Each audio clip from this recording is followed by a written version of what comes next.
Les femmes et les filles sont des leaders, apportent le changement, prennent soin d'autrui et aident à maintenir la paix.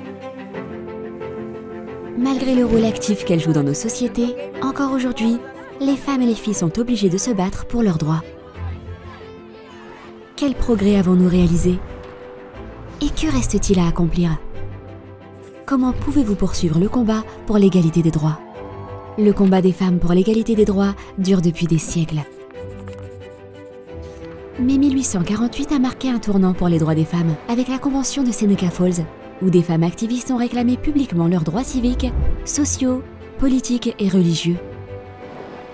En 1893, la Nouvelle-Zélande adresse un message aux activistes de tous les autres pays. Il est possible, grâce au plaidoyer, d'obtenir l'égalité en matière de droit de vote.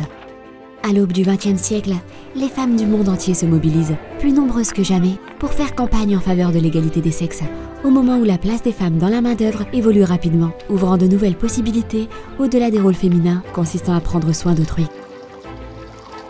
En 1945, les Nations Unies sont créées en réponse au bilan destructeur des deux guerres mondiales.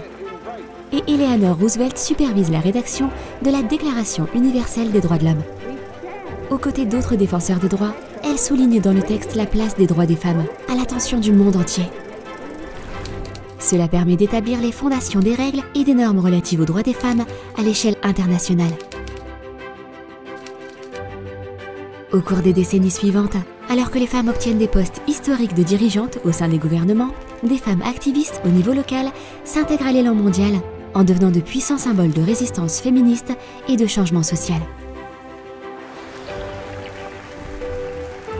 Ce nouvel élan atteint son paroxysme en 1995, lorsque la déclaration et le programme d'action de Beijing présentent un plan mondial visionnaire en faveur des droits des femmes et des filles. En dépit de toutes ces avancées, alors que nous entrons dans le XXIe siècle, les stigmates du patriarcat persistent. Des leaders exemplaires émergent pour les contrer.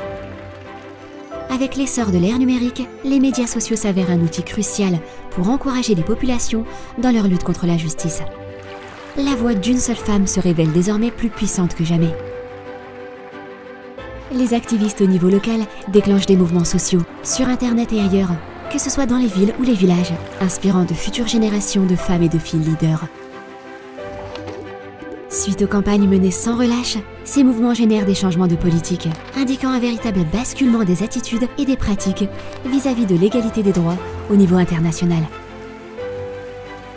Où en sommes-nous aujourd'hui ?